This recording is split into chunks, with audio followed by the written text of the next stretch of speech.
السلام عليكم ورحمة الله وبركاته. تلاميذ الأولى إعدادي، إليكم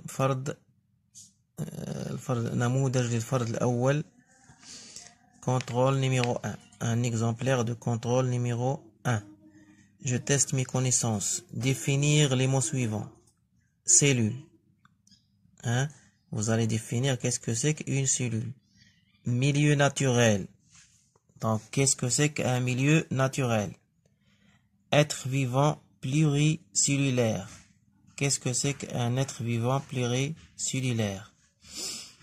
Répondre par vrai ou faux. Un milieu naturel est caractérisé par sa diversité et sa richesse en êtres vivants. Dans un milieu naturel terrestre, l'eau est la composante non vivante.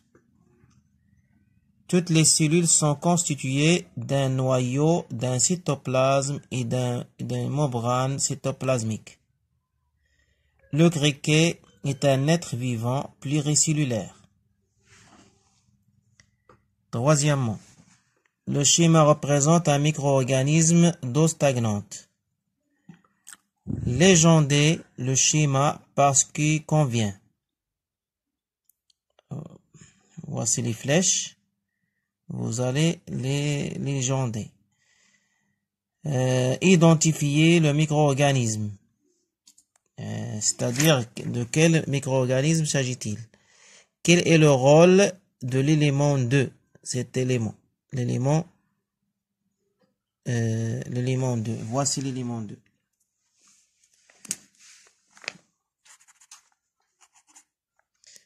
Quel est le rôle de l'élément 2?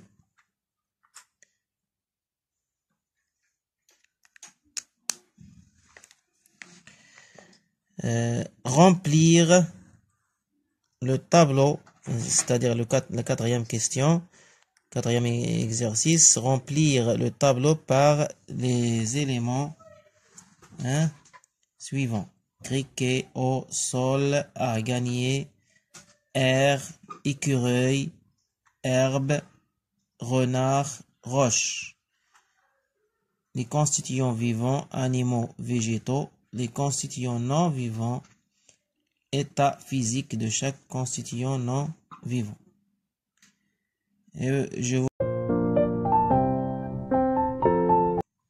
Maintenant, nous allons passer à la réponse des questions. Pour le premier exercice, définir les mots suivants. La cellule. La cellule est l'unité structurale de tous les êtres vivants.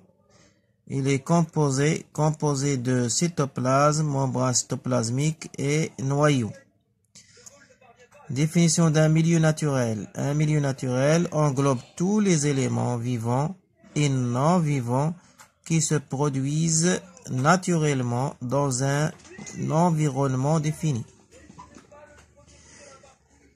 Être vivant pluricellulaire. Être vivant, un être vivant pluricellulaire, c'est un être vivant formé par plusieurs cellules. Répondre par vrai ou faux. Un milieu naturel est caractérisé par sa diversité et sa richesse en êtres vivants. C'est vrai. Dans un milieu naturel terrestre, l'eau est la composante non vivante. C'est vrai aussi. Toutes les cellules sont constituées d'un noyau, d'un cytoplasme et d'une membrane cytoplasmique. C'est vrai. Le criquet est un être vivant pluricellulaire. Aussi, c'est vrai. Troisièmement, le schéma représente un micro-organisme d'eau stagnante. Légendez le schéma par ce qui convient.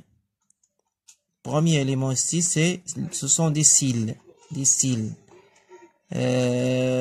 Ici, cette flèche indique la membrane cytoplasmique. Membrane cytoplasmique. Ici, c'est le noyau. Le noyau. Ici, c'est le cytoplasme. Identifier le micro-organisme. Il s'agit bien sûr de paramécie.